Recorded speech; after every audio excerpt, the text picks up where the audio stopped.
तक गुरुदेव ना मिले तब तक भगवान का कोई नाम चयन करो। जपते हो नाम, जो नाम जपते हो उसे निरंतरता में लाओ।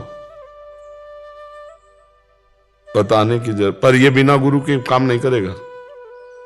ये जो द्वादशाक्षर मंत्र है, पंचाक्षर मंत्र है, अष्टदशाक्षर मंत्र है, ये गुरु प्रदत्त होने चाहिए। आप हमारी बात मानना, हम आपके मित्रवत प्रार्थना कर रहे हैं, तो आप ऐसे गुरु का चयन करो और अभी नाम जप करो। जैसे वासुदेव का ही मंत्र है तो कृष्ण कृष्ण कृष्ण या राधा कृष्ण, जो आपको प्रिय लगे नाम जप करो, अभी मंत्र नहीं। जब गुरुदेव मिले तब मंत्र जप करो तो सही अनुभूति होने शुरू हो जाएगी। हमें तो सबसे यही कहना है कि बिना गुरु कृपा के भव बंधन से मुक्त होना असंभव, असंभव। ये मतलब अपने जीवन की बात कह रहा हूं, जहां ऐसे पहाड़ आए हैं कि जिनको मैं हटा नहीं सकता, और जब गुरु चरणों में बैठ के रोया गया तो फू ऐसे उड़ गए। गुरु प्रसाद से, हाँ, मोक्ष मूलम गुरु कृपा, मोक्ष मूलम गुरु कृपा। तो सब प्रश्नों का उत्तर पहला एक है कि गुरुदेव का वरण करो। जब तक गुरुदेव नहीं मिलते निरंतर नाम जप करो और शास्त्रों का स्वाध्याय करो। गीता है, भागवत है, योग वासिष्ठ है, पढ़ो उनको, शास्त्रों को पढ़ो, तो उससे बुद्धि का मार्जन होगा। पवित्र बुद्धि गुरुदेव के वचनों को ग्रहण करने में समर्थ होती है। ठीक है महाराज जी, आपने बोला कि गुरु प्रदत्त, जैसे इन्होंने जो मंत्र बोला, तो वो उसमें क्या फर्क है? जैसे इन्होंने पढ़ लिया उससे जप रहे हैं और गुरु प्रदत्त जपने, अनुभूति नहीं होगा, प्रकाश नहीं होगा, उसका प्रकाश नहीं होगा, उसका प्रकाश नहीं होगा। जो मंत्र का प्रकाश हो नहीं हो सकता। हाँ, इसीलिए भगवान भी संदीपनी जी को गुरु माना ना। राम जी के भी कुल गुरु वशिष्ठ जी थे और शिक्षा दीक्षा के गुरु विश्वामित्र जी बने ना। जाके श्वास वेद श्रुतिचारी, उनको गुरु बनाने की जरूरत है? भगवान को गुरु बनाने की जरूरत है? बनाया ना, हर विषय का गुरु बनाया। फिर हमें मनुष्य है, ये एक मर्यादा है, अनुभव ही नहीं होगा। आप देखो गीता जी भगवान ऐसे शुरू कर दिए, जब अर्जुन जी नित्य सखाएं भगवान के, खूब हंसी मजाक होती, खूब घर के हैं, वैसे भी बुआ के लड़का है और वैसे भी मित्र हैं और वैसे भी नर नारायण के अवतार है नहीं? गीता जी कब शुरू की? जब शिष्यस्ते हम साधिमाम प्रपन्नम, यहां से गीता जी शुरू होती है। जब अर्जुन जी कहते हैं, हे जगत गुरु भगवान, मैं कार्पण्य दोषो प्रहत स्वभावा प्रच्छामि त्वाम धर्म सम्मूढ़ चेता, अपने को जब साबित किया कि मैं मूढ़ चित्त वाला कायरता रूपी दोष से युक्त हो गया हूं, क्या मेरा कल्याण है किसमें, ये मैं निश्चित नहीं कर पा रहा हूं। आप निश्चित करो, मैं आपका शिष्य हूं, आपकी शरण में हूं। यहां से गीता जी प्रारंभ होती है। महर्षि, आप जैसे कह रहे हैं वो तो परम सत्य बात ही है, हम उसको तत्काल ग्रहण करें तो उसमें कल्याण निश्चित है। बट महाराज जी, इसमें कहीं ना कहीं अधीनता भी एक बहुत समझ आ रही है कि वो अहम जो प्रकाशित होने वाला जो बाधक तत्व है अहम, वो केवल और केवल गुरु कृपा से ही नष्ट होगा। हाँ, नहीं, इसमें गुरु वाक्यम भी है, मंत्र मूलम गुरु वाक्यम। आप समझो हमारा शास्त्र जो कह रहा है, जैसे आप ऐसे राम राम जप रहे हो और जब गुरु के मुख से निकला कि राम कहो, आप देख लेना, अगर यही मंत्र गुरु से मिले फिर आप जपना, तब आप हमको बताना कि फर्क क्या था।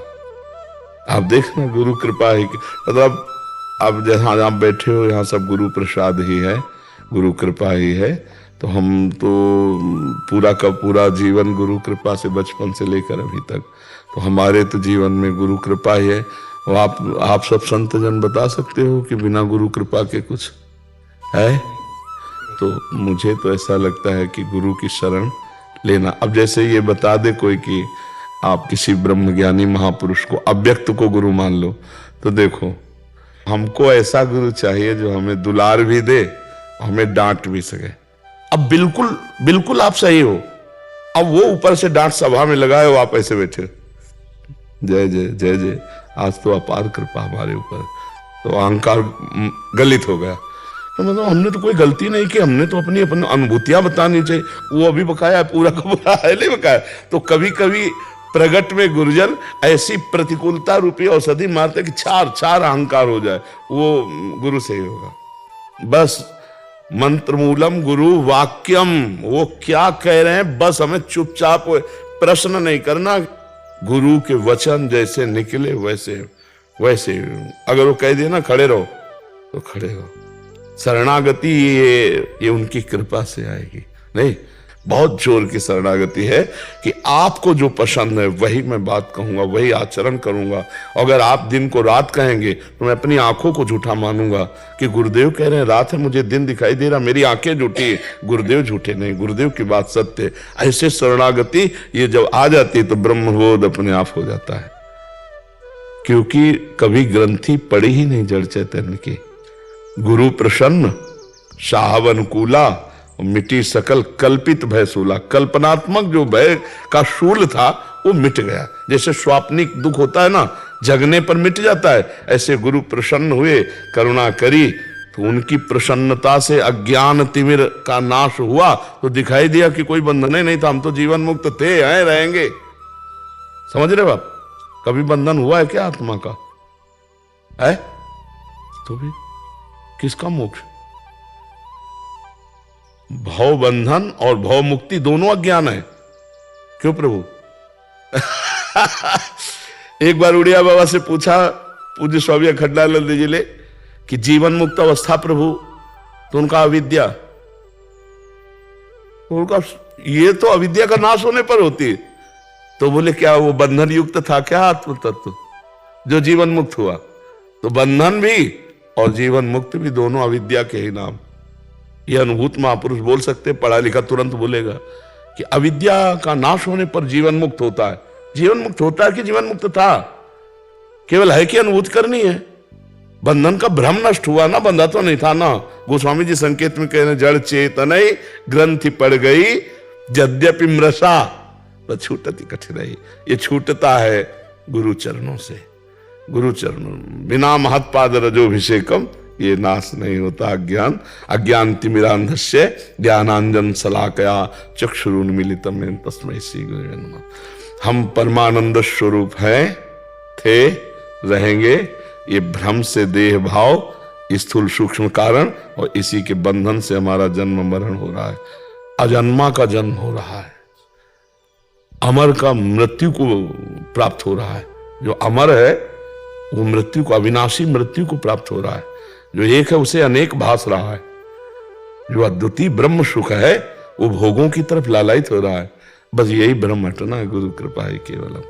अच्छा, कुछ भी कर लो, अहंकार बकाया है तो कुछ हमें विश्वास नहीं होता किसी के ब्रह्म ज्ञान के उपदेश पर बिना स्थिति के। है स्थिति अगर देखनी तो थर्मामीटर अपनी जेब में रखो। 15वें अध्याय का श्लोक, निर्माण अमोहाजित संग दोषा अध्यात्म नित्या विनिवृत्त कामा द्वंद्वैर्विमुक्ता सुख दुख संगै गच्छन्त अमूढ़ा पदमव्ययम तत्। ये थर्मामीटर है, अपने अंदर डाल लो चाहे बाहर डाल लो। अगर ये है तो परम पद के अधिकारी हो चुके हो, अर्थात ब्रह्मबोध हो गया। और अगर इसमें त्रुटि है तो अभी कुछ नहीं हो। ये थर्मामीटर है, भगवान ने बोला है। मान का किंचन मात्र भी स्पर्श नहीं, किंचन मात्र भी कहीं ना अपने शरीर में मोह ना किसी के शरीर में मोह। निर्माण अमोहा, और किसी भी भोग की ताकत नहीं उसके हृदय में इच्छा जागृत कर दे। जित संग दोषा, और क्यों? वो आत्मस्वरूप में नित्य स्थित रहता है। कैसे? बोले विनिवृत्त कामा, उसकी सारी कामनाएं शांत हो चुकी है। द्वंद्व भी मुक्ता, हर दुख सुख मान अपमान लाभ हानि हर द्वंद्व को उसने दूर फेंक दिया है। सुख दुख संगई, वो ज्ञानी महापुरुष भगवान को प्राप्त होता है। और मैं ये किया, मुझे ये मैं तो अहंकार विमूढ़ात्मा करता हमिति अन्यते, तो वो अभी मूढ़ता पिंड नहीं छोड़ेगी जब तक गुरुदेव भगवान नहीं मिलेंगे। इसलिए भगवान अर्जुन जी को पूरा उपदेश दिया तो अर्जुन जी को प्राप्त क्या हुआ? नष्टो मोहा स्मृति लग। ये मोह का नाश गुरुदेव की कृपा से होता है। इसलिए हमें सबसे प्रार्थना है कि अगर परमार्थ के स्कूल में आपको उन्नतिशील विद्यार्थी बनना है तो गुरुदेव की शरण लो। बिना गुरुदेव के आज तक कभी किसी को कहीं भी कोई गति मति नहीं प्राप्त हुई। मति कीरति गति भूति भलाई, जब जे जतन जहां जे पाई, सो जानो सत्संग प्रभाव, लोकों वेद न आनु पाओ। तो आपका इस विषय में कोई संशय? बहुत अच्छे भाग्यशाली हो, भगवान के मार्ग के पथिक हो। आप चलो, पर गुरुदेव का सहारा लेके चला। जब अर्जुन जी लाक्षागृह से भाग करके वनवास में गए ना, तो एक चित्रस नाम के गंधर्व ने उन पर प्रहार कर दिया। तो अर्जुन जी तो हस्तलाघव प्रवीण तो विजय प्राप्त की। तो उनका आज तो विजय प्राप्त कर ली, लेकिन आगे तुम विजयी नहीं होगे, क्योंकि तुम्हारे साथ गुरु नहीं है। तो धौम्याचार्य जी को उन्होंने उसी समय गुरु के रूप में वर्ण किया। और फिर आगे गुरुदेव जरूरी है। बड़े बड़े महापुरुषों के आगे गुरुदेव होते हैं, और गुरुदेव जिसके आगे हैं तो माया नाम की कोई चीज नहीं है। गुरुदेव की कृपा दृष्टि ऐसे बड़ा माया का प्रभाव है। हम गुरुदेव को मनुष्य मानते हैं, हम गुरुदेव को बहुत संत मानते हैं, लेकिन गुरु साक्षात परब्रह्म ही नहीं मान पाते। अगर ये मान ले तो सच्ची पूछो कोई साधन करने की जरूरत नहीं है। परब्रह्म की कृपा दृष्टि पड़ते ही मायामल का नाश। पर हमारी श्रद्धा उस कोट की नहीं ना, गुरुदेव को ब्रह्म नहीं मान पाते। यद्यपि सर्वम खलमिदम ब्रह्म, तो गुरुदेव तो मूर्तिमान ब्रह्म है ही, पर वो मानना नहीं हो पाता। हम कई ऐसे साधकों को देखते हैं वो अपने गुरु जी की अवहेलना कर देते हैं।